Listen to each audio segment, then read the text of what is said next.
All right, so Dr. Fauci has Rona. And if there was one person on the entire planet who should not have gotten Rona, it's Fauci. I mean, he is, after all, the science. If you criticize him, you are criticizing science. And we know that science can change week to week. So just agree with what he's saying this week. Otherwise, you will be deemed an extremist. And there's been so many flip flops out of this guy. We all remember that infamous video where he said, nobody should be walking around with a mask. It doesn't provide the perfect protection that you think it might. And then you fast forward a couple months and he says, well, it just makes common sense to wear two masks. At one point, he even suggested wearing goggles. So I'm curious as to what happened. How did he test positive for Rona? They say he has mild symptoms. Did he just feel a tickle in his throat and he immediately went to go get tested?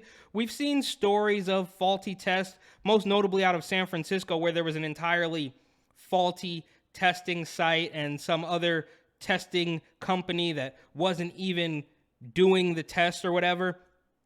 And if anybody follows me, which you should, at Report and Opine on Instagram, you will see that I tracked a completely empty, a ghost town testing facility for, 3 or 4 months. And that just shows that the propaganda works, because at the beginning, nobody wanted to get tested. But, so I'll say in May, nobody wanted to get tested. There was nobody there. But by December, people were lined up outside of City MD. People were fighting with each other on the sidewalk outside of a New York City Health Department truck to get a free at-home test. So I'm not exactly sure what happened, why he got tested, but he did.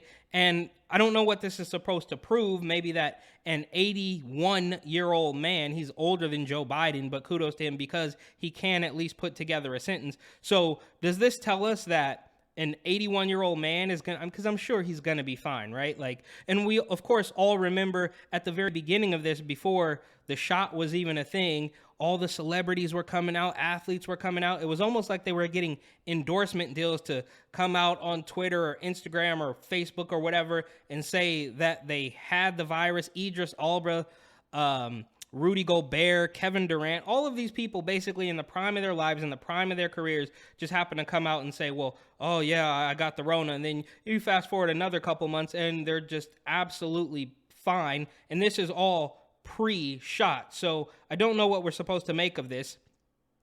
And I mean, are we supposed to be scared? Is that what this is about? Oh, Hillary Clinton has it and Kamala Harris has it. Now Dr. Fauci has it. So are we scared of this, or is this just letting us know that it's really not that much to worry about? I mean, they've already given us the monkeypox propaganda. Is that not catching on? Is that not landing how they would like it to land? Which, of course, by the way, monkeypox is getting a new name from the WHO because it's stigmatizing. I'm not exactly sure who it's stigmatizing, whether it's monkeys or people with monkeypox, or maybe it's gay people, gay guys, because this is not me saying this, but as I understand it, it's still more prevalent amongst LGBTQ people. So I don't know exactly why it's stigmatizing, but I digress here. I'm getting a little bit off the point.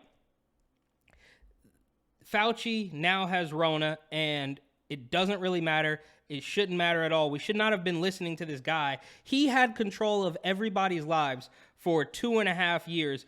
And then slowly but surely, people started to realize this doesn't make sense at all. And in June of 2022, an 81-year-old Dr. Fauci comes out and says, well, I tested positive for Rona, which, I mean, what are we supposed to do with this information? We're supposed to be scared. We're supposed to shut everything down again. We're supposed to not go to work. We're supposed to go get 2, 3, 4 shots because, of course, we know that we are undoubtedly going to hear over and over again the story of how, this would have been much worse. I would have died if I didn't get the shot. So I'm sure this is just more pharmaceutical propaganda. But all that said, I hope Dr. Fauci recovers 100%, and I also hope that he retires.